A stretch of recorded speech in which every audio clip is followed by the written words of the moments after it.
Comment rendre un bien rentable? Alors on a vu qu'il existait différentes façons de rentabiliser un bien par son mode d'exploitation, que ce soit de la location courte durée ou location saisonnière, que ce soit de la location nue à l'année. Il y a évidemment la location meublée, il y a la colocation. Ce sont des options par rapport à la location nue et par rapport à la location courte durée. Comment est-ce qu'on va pouvoir augmenter la rentabilité d'un bien dans le cadre de la location courte durée? Principalement la décoration. Pourquoi la décoration? Parce que ce qu'il faut comprendre, c'est que on a des voyageurs qui vont réserver des appartements via des plateformes. Via les plateformes, ce qui va se passer, c'est que forcément, il y a une multitude d'annonces qui va être mise en avant. Et pour que la tienne sorte du lot, il faut qu'elle soit attractive, attrayante et jolie. Il faut vraiment que tu donnes l'envie aux voyageurs de cliquer sur ton annonce et pas sur une autre annonce. Il faut que ton image de fond te donne envie de cliquer. Donc pour ça, il faut avoir une décoration qui est relativement sympa. Il faut que l'intégralité de tes photos soit en accord avec ce que tu proposes. Pour augmenter ta rentabilité, ce que moi j'aime bien faire, c'est créer des expériences pour les clients. C'est pour ça que personnellement, je me suis lancé justement dans la location type Love Room, etc. C'est une expérience que les locataires ou plutôt les voyageurs vont vivre dans l'appartement. Avoir un spa, avoir un sauna, une baignoire balnéo, c'est pas très courant de manière générale. En général, bon, t'as un appartement classique, une chambre, une télévision, un salon, puis ça s'arrête là. Et puis on parle souvent en termes de capacité d'accueil, de capacité de couchage.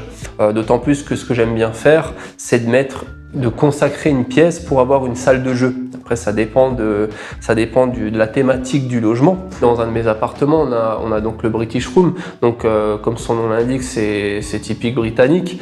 Et là-dedans, on a mis un billard. Pourquoi? Parce que quand tu regardes un petit peu le principe et le concept britannique, bon, dans les pubs, tu as souvent des billards, tu as toujours un petit peu cette tapisserie plus ou moins écossaise.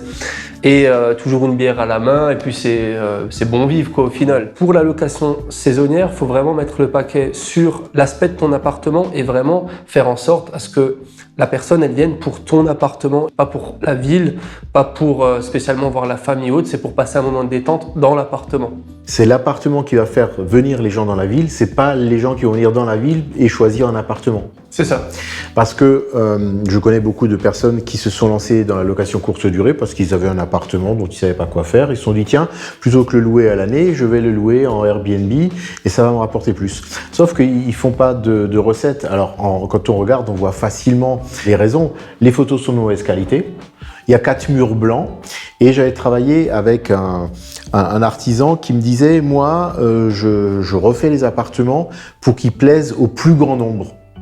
Et ça m'avait interpellé parce que quand je t'entends, tu fais pas des appartements pour qu'ils plaisent au plus grand nombre, mais tu les personnalises au maximum parce qu'il y a toujours quelqu'un qui va être intéressé par une expérience, parce que ça va être personnalisé plutôt qu'avoir 4 murs blancs, une peinture beige et puis une télé basique. T'as des gens qui ont créé des thématiques sur des trucs encore plus poussés, comme Harry Potter, Star Wars et des trucs comme ça. Je l'ai jamais fait et je pense pas que je vais le faire un jour.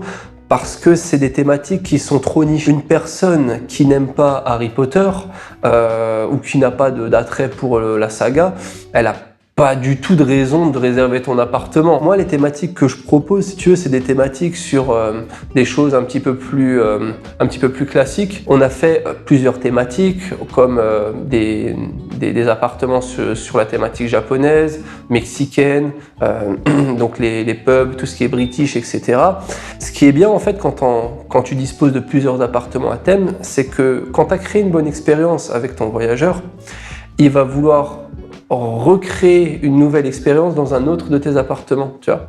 Et du coup, en fait, j'ai beaucoup de clients récurrents qui viennent et qui essaient en fait tous nos logements. On fidélise les clients, ce qui permet d'avoir de la clientèle locale au final, puisque depuis que je me suis mis dans ce concept-là, j'ai une grosse partie des gens qui sont des locaux. Avant, quand j'avais des appartements basiques, ça venait un petit peu de partout. C'était très rare que c'était des locaux, c'était plutôt pour du voyage. Ce qui faisait que du coup, j'avais le problème de saisonnalité que je n'ai pas aujourd'hui.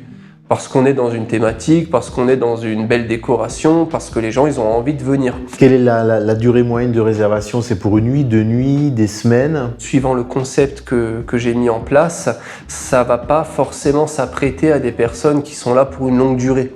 Ça va être des gens qui veulent faire un cadeau à telle ou telle personne. J'ai beaucoup de gens qui viennent chez moi qui me disent voilà, j'aimerais faire un cadeau à mes parents, j'aimerais leur offrir une nuit chez vous. Voilà, c'est l'anniversaire de mon copain, c'est nos 5 ans, nos 10 ans de mariage. Beaucoup de gens souhaitent réserver une seule nuit. Ils veulent pas séjourner ici pendant 10 jours, tu vois. D'accord. C'est pas comme de la location saisonnière un petit peu plus classique entre autres, où tu vas avoir des gens qui sont là pour le travail, des gens qui sont là pour des formations et qui ont besoin de se loger pour des durées un petit peu plus longues. En moyenne, je suis à 1 à 2 journées de prise, c'est mon ratio. Mais étant donné que le prix est quand même relativement important, c'est très rare que j'ai des réservations qui dépassent les 1 semaine. Moi, par rapport à un appartement que je t'ai racheté d'ailleurs, pour faire également un petit peu de location courte durée, on a régulièrement des réservations beaucoup plus longues parce que c'est des gens qui viennent pour le travail. Ils viennent pas pour d'autres loisirs, ils viennent pour travailler.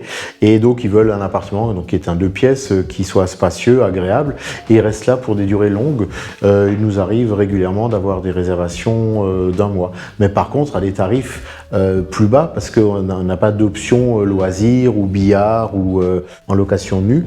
Il y a également différentes hypothèses pour pouvoir augmenter le prix du loyer sans option. Mais la déco, et là je te rejoins par rapport à la location courte durée, la déco est toujours importante parce que beaucoup de propriétaires pensent et cultivent, c'est que le fait de tout repeindre en blanc, on met du blanc sol, mur, plafond, on met du carrelage blanc au sol, ça va plaire à tout le monde et c'est facile. Sauf que ça reste basique. Les locataires comparent un appartement tout blanc à un autre appartement tout blanc, donc ce qui fait la différence, c'est évidemment l'emplacement, parce que l'emplacement est déterminant. En apportant une touche de couleur ou une tapisserie qui soit dans l'air du temps, sachant que ça se change des tapisseries facilement pour pas très cher, on arrive à faire la différence pour se distinguer de tous les autres appartements qui sont à vendre. Actuellement, on a à peu près 1000 appartements en location dans la même ville, ce qui est énorme. On n'est pas dans une zone tendue. Quand on est dans une zone tendue, on peut louer un appartement en mauvais état et augmenter le prix, c'est pas un problème. À l'époque, tu pouvais louer des appartements sans cuisine équipée. Ça choquait personne. Il y a une dizaine d'années encore, ça se faisait assez fréquemment, il n'y avait pas de souci. Aujourd'hui, si tu essayes de louer un appartement sans cuisine équipée, ça devient déjà beaucoup plus compliqué. C'est-à-dire qu'on ne peut pas forcément louer plus cher, mais c'est la condition pour pouvoir louer. C'est la condition pour louer, tout à fait. Dans la location nue, tu as donc la cuisine qui est devenue une normalité, mais le plus gros atout que j'y vois dans la location nue, c'est la salle de bain. C'est la salle de bain, c'est une belle salle de bain, une belle paroi de douche, une belle douche à l'italienne, un meuble double vasque et une belle lumière, un beau miroir avec une belle lumière. Même si l'intégralité de ton appartement il est blanc comme tous les autres, tu t'es démarqué via la salle de bain. Je suis entièrement d'accord parce que c'est l'expérience que je fais aussi pour des locations, que je fais pour des clients. Des appartements entièrement rénovés mais tout blanc avec une cuisine banale, une salle de bain banale. Tous les visiteurs qui cherchent à louer viennent en disant ouais il est bien mais on en visite d'autres, ils donnent pas suite. Et d'autres, il suffit de rajouter une salle de bain actuelle, une cuisine actuelle au même prix qu'une cuisine moche et une salle de bain moche, et ben ça permet de faire la différence. Donc dans tous les cas, la déco est déterminante.